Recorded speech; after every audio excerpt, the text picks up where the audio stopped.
என் நெஞ்சில் குடியிருக்கும் வணக்கம்.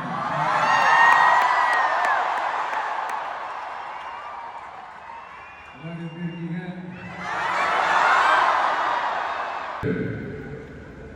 ஆட்டோக்காரர் ஒரு கர்ப்பிணி பெண் ஆட்டோல ஏற்றிக்கிட்டு ஹாஸ்பிட்டலுக்கு போறாங்க. பெரிய மழை பெஞ்சுக்கிட்டு இருக்கு. அப்போ அவர்கிட்ட இருந்த அந்த கொடைய அந்த கர்ப்பிணி பெண்ணை கிட்ட கொடுத்துட்டு இதை எடுத்துக்கிட்டு போமா அப்படின்னு சொல்றாங்க. அப்போ அந்த பொண்ணு சொல்றாங்க, ஆனா இது எப்படி நான் உங்ககிட்ட நான் திருப்பி கொடுக்கறது? அதுக்கு அந்த ஆட்டோக்காரர் சொல்றாரு, வேற யாருக்காவது தேவைப்படுறவங்களுக்கு கொடுத்துருமா அப்படின்னு சொல்லிட்டு அவர் போயிடுறாரு. அந்த கர்ப்பிணி பெண் அந்த கொடையை எடுத்துக்கிட்டு ஹாஸ்பிட்டல் வாசலுக்குள்ள போகும்போது அந்த வாசல்ல ஒரு பெரியவர் மழைக்கு பயந்துக்கிட்டு அப்படியே கை கட்டிக்கிட்டு நின்றுட்டு இருக்கிறார். அந்த கர்ப்பிணி பெண் அந்த கொடையை அந்த பெரியவர்கிட்ட கொடுத்து, ஐயா இதை எடுத்துட்டு போங்க ஐயா அப்படின்னு சொல்றாங்க. அதுக்கு அந்த பெரியவர் இதே மாதிரி கேட்கிறாரு, அம்மா நீங்க யாருன்னு எனக்கு தெரியாது, எப்படிமா இந்த கொடையை நான் திருப்பி உங்ககிட்ட கொடுக்கறது? அதுக்கு அந்த பொண்ணு சிரிச்சுக்கிட்டே சொல்றாங்க, வேற யாருக்காவது தேவைப்படுறவங்களுக்கு கொடுத்துருங்க ஐயா அப்படின்னு சொல்லிட்டு போயிடுறாங்க. உடனே அந்த பெரியவர் கொடையை எடுத்துக்கிட்டு பஸ் ஸ்டாப் இருக்கிறாரு. பஸ் வந்து ஏறி போகும்போது அங்கே பார்க்குறாங்க, ஒரு பூக்கார அம்மா பூவை வச்சுக்கிட்டு ஒரு அட்டையை மழைக்காக பிடிச்சிக்கிட்டு உட்காந்துட்டு இருக்கிறாங்க. பெரியவர் போய் அந்த கொடையை அந்த பூக்கார அம்மா கிட்ட கொடுத்துட்டு அவர் பஸ் ஏறி போயிடுறாரு. பூக்கார அம்மா அந்த கொடையை எடுத்துக்கிட்டு வீட்டுக்கிட்ட வரும்போது அங்கே ஒரு ஸ்கூல் படிக்கிற பொண்ணு பேக்கெல்லாம் மாட்டிக்கிட்டு மழையில ஓடி வர்றாங்க. அவங்க போய் அந்த ஸ்கூல் பொண்ணுகிட்ட கொடையை கொடுத்துட்டு, மழையில நனையாதம்மா இதை எடுத்துக்கிட்டு போங்க அப்படின்னு சொல்றாங்க. அந்த பொண்ணு தேங்க்ஸ் அப்படின்னு சொல்லிட்டு வீட்டுக்கிட்ட வரும்போது அந்த பொண்ணோட அப்பா பதட்டத்தோட வாசல்ல நின்றுட்டு இருக்கிறாரு. பொண்ணு மழையில நனைஞ்சுக்கிட்டு வரணுமே அப்படின்ட்டு. அந்த அப்பா வேற யாரும் இல்லை, அந்த ஆட்டோக்காரர்.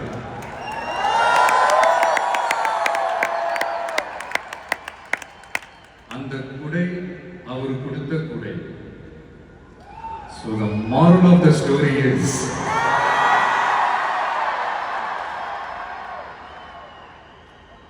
முடிஞ்ச வரைக்கும் எல்லாருக்கும் சின்ன சின்னதா நல்லது, சின்ன சின்னதா ஒரு ஹெல்ப் அது செஞ்சு இருந்து பாருங்க. லைஃப் ஒரு மாதிரி ஜாலியா இன்ட்ரெஸ்டிங்கா இருக்கும். ஒரு ஃபேமஸ் சேயிங் ஒன்று இருக்கு, வெள்ளத்துல தவிக்கிற ஒருத்தருக்கு நீங்க படகு கொடுத்தீங்கன்னா பாலைவனத்துல நீங்க தவிக்கிறப்போ அது ஒட்டகமா வந்து நிற்கும். இப்ப யாராவது உங்களுக்கு ஏதாவது கெடுதல் செஞ்சுட்டாங்கன்னு நினைக்கிறேன், அது நீங்க பழி வாங்கிட்டீங்கன்னு நினைக்கிறேன், அந்த நாள் முழுக்க நீங்க சம மகிழ்ச்சியா இருப்பீங்க. எப்படி பார்த்தல எப்படி பழி வாங்கினேன். ஆனா அதே மனுஷனை மன்னிச்சு விட்டு பாருங்க, வாழ்நாள் முழுக்க நிம்மதியா இருக்கு. அதனால யாரையும் கஷ்டப்படுத்துறதுக்கோ யாரையும் அவமானப்படுத்துறதுக்கோ யாரையும் பழி வாங்குறதுக்கோ இல்லைங்க இந்த வாழ்க்கை. நான் முடிஞ்ச வரைக்கும் முன்னாடியே சொன்ன மாதிரி சின்ன சின்னதா ஒரு நல்லது, ஒரு சின்ன சின்னதா ஹெல்ப், இது செஞ்சு பாருங்களேன். எங்கேயோ ஒரு இடத்துல ஃபியூச்சர்ல உங்களுக்கு இது கை கொடுக்கும் அப்படின்னு நான் நம்புறேன். பிடிச்சிருந்தா எடுத்துக்கங்க.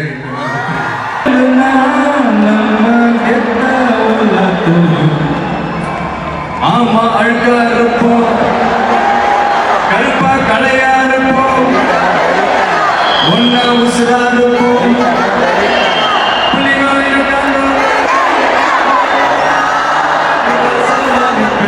என்னோட இல்லாமல் யாருக்கும் தவறுண்டு நீ இல்ல தவறுத்தாவே நீ ஆளு நண்பானி நெஞ்சுக்குள்ள குடியிருப்போம். என்ன அவசரம் வைக்கணும்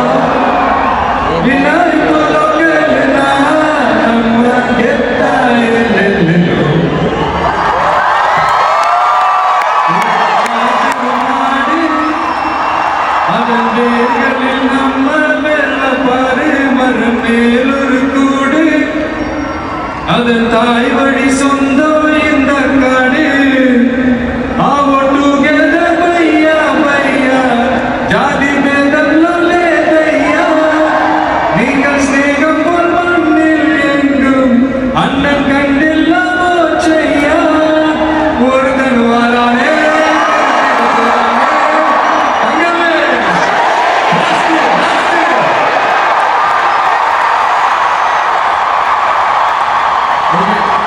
மக்களுக்காக போரா கச்சேரியா